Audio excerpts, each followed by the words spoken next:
5 things to know before starting art school. For number 1 on the list, it's how expensive art supplies can be. This is to be expected, but I guess I didn't really give it much thought until later. Some specific art supplies need to be of good quality so you can really learn how to master them decently. I also learned that you shouldn't always buy everything from the list because there's a good chance that you might not end up using it at all. And if possible, you could even pair up with someone to buy something and split it up, like a pack of vinyl charcoal or splitting a plyboard from Home Depot or Lowe's.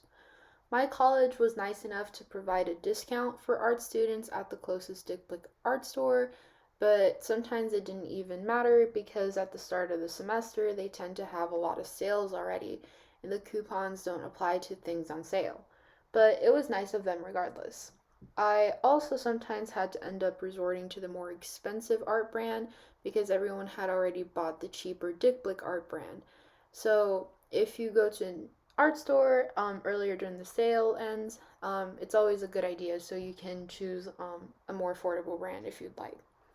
I also managed to save some money by getting some basic art supplies from Walmart, such as kneaded erasers, charcoal, a graphite set, and a cutting board, and more. You might even find some of these supplies at the Dollar General or Five and Below.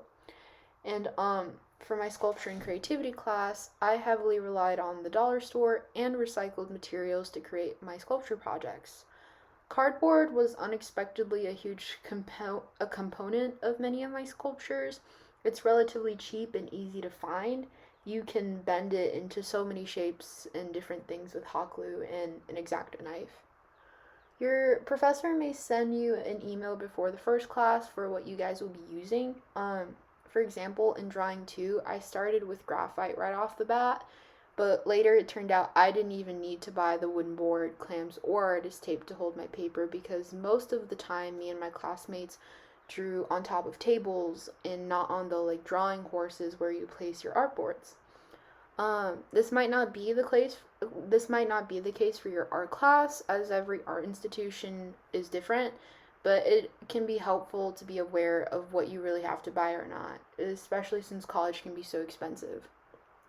And if you live in the U.S., you may be familiar with art stores like Hobby Lobby or Michaels, and which are more common than Dick Blick, and they tend to have a 40% off coupon for an item if you go to their website.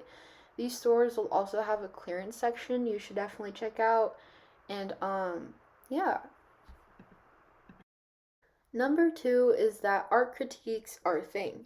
Back in high school, I had a drawing class where my art teacher tried doing an art critique like once or twice, but it was really awkward because nobody really had the courage to say anything and we were all really shy and we always praised each other's artworks instead of really giving constructive criticism. So I think that's why we never continued with it. But we do art critiques all the time for every project and every art course I've had so far in college. And we get graded on the content. We speak about each other's artworks and participation grades and all that kind of stuff. Some professors are more strict about it than others. For example, for my drawing class, it was hybrid, and my class would be like split A to B, and we'd come in certain days and we would come around while the person was presenting their artwork and we could volunteer to say something, or sometimes most of us wouldn't say anything at all and then the teacher would provide feedback. And for my computer applications class, since it was also hybrid, we did all of our critiques online instead through a live stream platform called Microsoft Teams. And my professor wouldn't reveal the name of the student till the end. And if no one volunteered, he'd call out people's names. And he would specifically very much check if you were there and what kind of feedback you were giving to that student. Sometimes art critiques can be difficult to go through because your professor might be a little bit too harsh or honest, and I think it's sometimes up to you to take it with a grain of salt and to see how you should take it, what you should make of it, and how it improves yourself as an artist.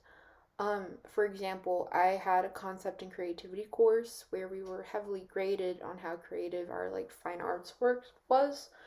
And I mostly pretty much only did sculptures, and I felt like whatever I did, it was never good enough for my professor. I generally felt like he graded based on what he liked, even though I had my ideas approved previously. I spent a lot of time and work into them. But he said I just like wasn't pushing myself creatively enough. And I didn't really know what that meant, and I still don't really know what that means.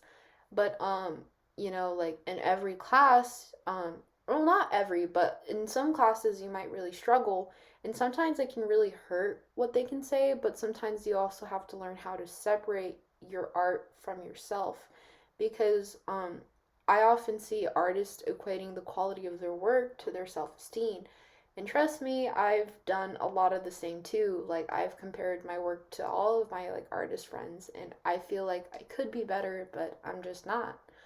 Um, but like learning how to separate that and being open-minded and humble to what people are saying, and like choosing what to hear and what to like take to heart or not is really important to go through successful art critique. Number three is that making the effort and time for friends is important. I don't care if it's just genuine friends, maybe it's a fraternity or sorority, maybe it's a club, maybe you just like really bond well with your professors for like some talking. Having time to really socialize with others um, is really important in art college, not only for making connections with people, but like also for like your mental health and just like really enjoying the experience of what art college can provide.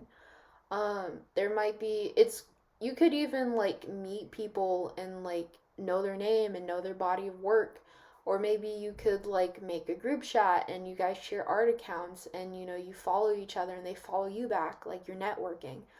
Um, and it's just like it can also be a great source of inspiration where like you share your ideas, they give you feedback, or like maybe they give you some ideas or give you some inspiration, You can like be your pillars of support, and it's like really great to like socialize with others that really understand your passion for college and in art.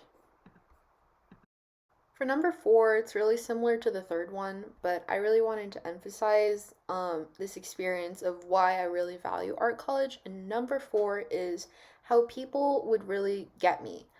Um, Ever since I was younger and I told people I wanted to pursue art seriously, I was often met with like some incredulous or like disbelief to a certain extent, or like a little bit, and I'd get questions like, "Can you make a living with that? Are you gonna make money? Like, are you sure?" And I kind of like don't blame those people for thinking that, because like their immediate thought is probably gonna be like a hobo artist on the street or some like crazy mastermind that duct tapes banana to canvases. And there's absolutely nothing wrong with those artists. They're artists in themselves too. It's just like they don't like the first idea people come to mind is that they don't think of viable art careers that can be like doable, like animation, graphic design, visual development, and all these creative fields. Um, but like when you go to art school, you actually meet professors and you can make friends, or like general you can enter these discussions where people really understand you, and like they know everything you're talking about. Like I major in digital animation, and I like was talking to like some new friends, and they knew every single show or in every single element I was excited about, from like story writing to the lighting to the mood, the background design and all these cool stuff. So a wonderful thing about art college is really getting connected to a community and sharing that love with other people who really respect and understand and support you. For number five, take the time to embrace different kinds of art. When you go to art school, you'll be exposed to new and different kinds of art classes that can be really frustrating yet also really interesting. For me, this was sculpture, and although I didn't want to do it at first, I have a huge new respect for it and all the work that goes into it. Courses like these may feel unnecessary, but they serve to make you a more well rounded artist. Making art isn't just about what you make, but also what's your process. Sculpture taught me to really consider composition before diving into the sculpture or the work in itself, as you have to take positive and negative space into account and how it'll look like from different angles. Different art classes can also serve as an inspiration for later works, and it expands your knowledge on what you can do or how you may want to do something in the future. Not to mention, you're literally paying for college, so you should explore who you are as an artist, have fun, and learn every bit of it. And this is the final product of my fan art. If you're an art student or was once an art student or will be one, I'd love to hear your thoughts, questions, and experiences. And share in the comments below. Until next time.